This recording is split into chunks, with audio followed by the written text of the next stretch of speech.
Israel और Hamas के बीच युद्ध को 20 दिन होने वाले हैं और अभी इस जंग के फिलहाल खत्म होने की कोई संभावना नहीं है। वो इसलिए क्योंकि इजराइल का कहना है कि जब तक हमास खत्म नहीं होता तब तक जंग जारी रहेगी। इस बीच इजराइल के राष्ट्रपति इसहाक हेजोर का कहना है कि अगर हिजबुल्लाह बीच में कूदता है तो लेबनान को इसकी कीमत चुकानी पड़ेगी। हेजोर ने कहा, मुझे लगता है कि ईरान उनका समर्थन कर रहा है और मिडल ईस्ट को अस्थिर करने के लिए दिन ब दिन काम कर रहा है।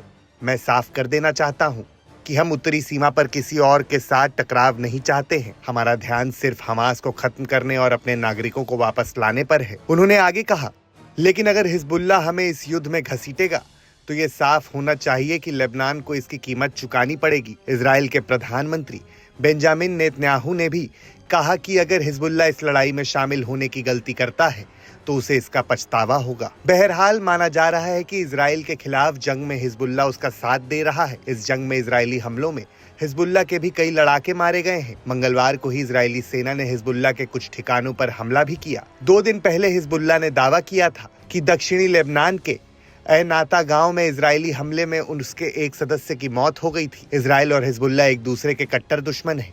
जुलाई 2006 में हिजबुल्लाह ने 2 इजरायली सैनिकों को बंधक बना लिया था।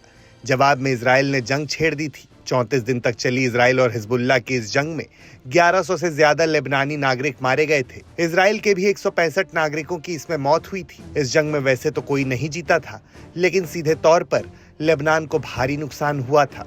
ऐसा अनुमान है कि आज के समय में हिजबुल्लाह के पास 60,000 से ज्यादा लड़ाके हैं। इतना ही नहीं, 2006 में उसके सिर्फ 14,000 मिसाइलें थी, जिसकी संख्या बढ़कर 1.5 लाख से ज्यादा हो गई है। हिजबुल्लाह के पास आज के समय कम दूरी में मार करने वाली मिसाइलें तो हैं ही, इसके अलावा उनके पास ईरानी मिसाइलें भी हैं जो 300 किलोमीटर की दूरी तक मार सकती हैं। इसके अलावा हिजबुल्लाह की एक स्पेशल फोर्स भी है जिसे युद्ध के समय इजराइल में घुसपैठ करने के लिए खास ट्रेनिंग दी गई है। जानकारों का मानना है कि सीरिया युद्ध ने हिजबुल्लाह को अपनी क्षमताओं में सुधार करने का मौका दिया।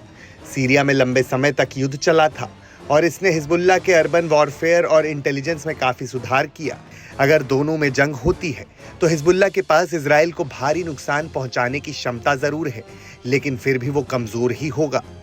जानकारों का मानना है कि इस जंग में हिजबुल्लाह इजराइल के अहम इंफ्रास्ट्रक्चर और इलेक्ट्रिसिटी ग्रिड को निशाना बना सकता है, लेकिन आखिर में इजराइल लेबनान को मलबे में तब्दील कर सकता है। अगर इजराइल दहिया डॉक्ट्राइन लागू करता है तो उसकी सेना नागरिक और सैन्य ढांचे को भारी नुकसान पहुंचा सकती है।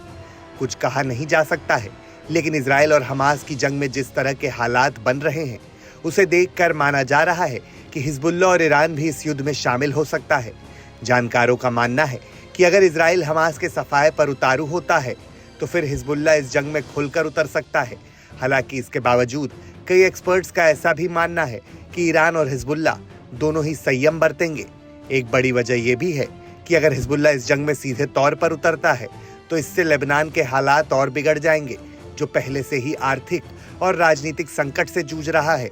इसके अलावा हिजबुल्लाह के आलोचक और विरोधी पहले से ही संकटग्रस्त देश को युद्ध में घसीटने के लिए दोषी ठहरा सकते हैं।